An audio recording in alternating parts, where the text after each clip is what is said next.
Let's talk about this very good news that you have the AI for Good Summit that's happening in July, from the 8th to the 11th of July in Geneva. And it will be this time at the exhibition hall called Palais Expo.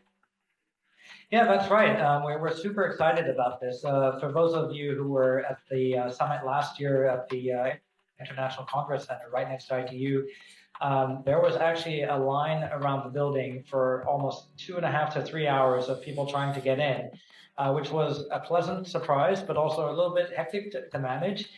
We actually had to put a jumbo screen outdoors so people could actually see the plenary while it was happening, while people tried to get in.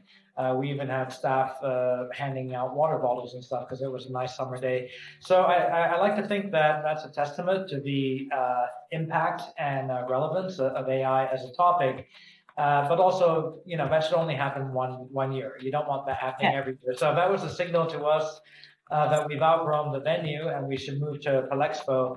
And for those of the people who don't know what Palexpo is, that's where the Geneva Motor Show used to take place near the airport. So the venue is about, I'd say, at least 5-6 times bigger than what we've had in the past. And with that brings a lot of opportunities for programming, but especially for exhibiting and showing and telling. So the summit always had a very strong show and tell element to it, where we really wanted to show the cutting edge of AI and robotics and brain-computer interface, not only having talks and panels and PowerPoints, but actually showing the technology at work. And this year, we'll be able to have autonomous driving, vertical takeoff, or let's say flying cars, for those not familiar with the term, drones, more robotics, BMI, artists, and lots of new programming elements as well, bringing much more focus on youth to the summit, so really involving young people, schools and universities with hackathons and competitions. And yeah, really just excited to present this to the world. Yes, I see that you have already the speakers lineup, which are, some of the titans of AI, that are already going to be either here or remotely, but they are the people who are actually thinking about this carefully, about all these issues of AI. It's great promises, and as well as it's the needed guardrails and the governance that comes into play too. So I believe there will be greater opportunities for technology companies to participate, right? Not only big tech, but other small companies that are also doing something in AI or doing applications already, like I think about med tech, health tech. Yeah, definitely. I mean, one of the philosophies of AI for Good is we want to bring as many different voices to the table, from our 47 UN partners to member states, to, of course, all the big tech AI leaders in the world, academics, NGOs, civil society, media, but also the creatives, athletes, young people. And indeed, with this expanded venue and program, we can definitely showcase many more types of companies, everything from the big tech giants like Amazon, AWS, Huawei, to university projects, startups, students. So there'll definitely be enough space for that, for cars as well. So things that take a lot of space. And also, that's right. EV would be great, and because it is in Palais Expo where the motor show used to be, it's perfect, right? Because you have the space for putting flying cars and EV, electric vehicles. Yeah, I mean, motor shows have been on a decline on average, but we've also seen motor shows becoming more tech oriented, and we've also seen tech shows become more mobility oriented. So I like to think that AI for Good will sort of be in the middle of the two worlds, where we do want to showcase the future of autonomous mobility on land, on sea, on water, and in the air as well.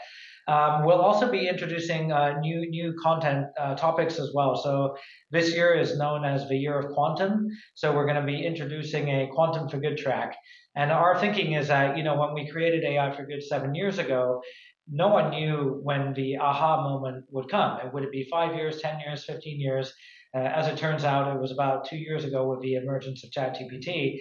But I like to think that that didn't prevent us in 2017 from thinking about, okay, what are the use cases? How can it positively impact SDGs? What kind of standards do we need? What kind of guardrails? What kind of policy? What kind of governance? And because we planted the seeds back then, I like to think we're better prepared to react to the fast changing AI world right now.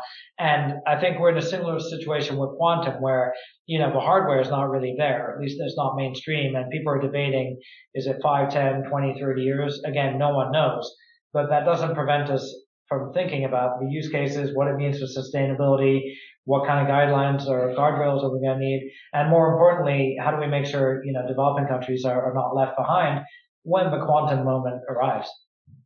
Yes, indeed. And I imagine many universities in sub-Saharan Africa, as well as in Latin America and Asia, will be very interested in participating too. It's a great moment for them to bring their knowledge, their students, also to actually cross-pollinate and meet the students from Switzerland, from the technology programs that there are here, both the EPFL, the École Polytechnique Fédérale de Lausanne, as well as the Zurich School as well, technology programs, because they are considered some of the best in the world. So it will be a great opportunity, right? Let's hope that least developed countries, the small developing nations, can be participating too and bringing their academics and their students, right? Because it is a great opportunity. And given that it's over a few days and in this new venue, I think there will be a fantastic opportunity for networking, from learning from each other. And so to wrap it up, what do you expect now in terms of who would you like to call that hasn't been participating so much in the last few years that you'd like to see here now this year? I mean, we're fortunate that, as the summit's gotten bigger, it's attracted, sorry, my light just went off, the automatic light. Technical issue, 1 second. Yes, no problem. Okay, there we are. See, we're always trying to save energy, and that was an automatic energy saving light. No, we've been very fortunate that, the who's who of the AI world has been coming to the summit. I mean, last year we had Sam Altman, Jeffrey Hinton. We've had, thought leaders like Yuval Harari. This year we will have Yasser Bengio, Jeffrey Hinton again, Werner Vogels. So it's really, it brings together the leading minds. And we want to mirror that with their counterparts in academia, in UN agencies, and in different segments of society. Our strength is to bring them back all together. One new element is we introduced the AI Governance Day. And that's very important because we kicked it off last year, and we're going to do it again this year, where we really want to move from AI governance principles to implementation. Because what we've seen is with all these fast emerging regulatory frameworks around the world, there's a big gap between the ambitions and words in the text and the skills, knowledge, and expertise, and how to implement those words into action, right? And especially, addressing the skills gap and capacity gap when it comes to AI in developing countries as well. So there we brought together 80 plus ministers and regulatory authorities from the major AI governance processes from UK, US, from China, from Europe, from Japan, from Korea.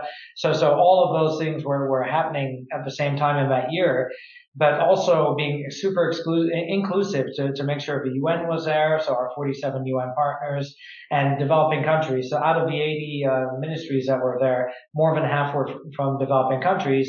And also civil society is not always invited to these things, and we made sure that civil society was invited as well. So I like to think of AI governance as the most open and inclusive, by design, AI governance platform that is out there. And then also what we see is that one of the best tools for turning AI governance and policy into action is via standards, because the devil is in the details.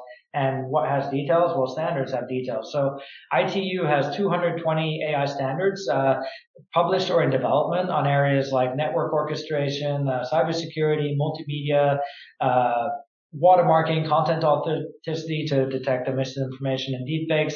And so this year, we're also going to add an extra day called the International AI Standards Exchange Day, which will really bring together all the standards development organizations. So, of course, you have ITU, ISO, and IEC under the World Standards Cooperation being the three international bodies coordinating international AI standards development, but also bringing the other regional and national ones like IEEE, ETSI, BSI, IETF, ICANN, and really trying to bring all of the discussions that happened on Governance Day to turn that into action on to what's the standards development gap and how can we accelerate, standards development to address those gaps. So I think those are the two new audiences or elements that we'll be bringing to the summit next year. And then, of course, I would say also the general public in the sense that if we have that huge exhibit area where people might not be interested in the panels and workshops or what have you, but I think there is a huge learning opportunity just by being part of the expo, and then that will be open to the public. Yeah, that will be fantastic that people can actually experience or see up close, right? Robotics and so on. Well, thank you very much. Really a pleasure. And I look forward to continuing the conversation as we gear up to July 2025 for the AI for Good Summit here in Geneva. Thank you very much. Yeah, thanks, Maya. And also want to thank you for the good work that you do. I do look forward to your newsletter every week, which keeps me up to date on things. And I hope to see you in Geneva, and I'll also send you all the details that's going out to media today about the launch of the summit. Right, very well. Thank you very much. Have a very nice evening. Bye. Bye-bye.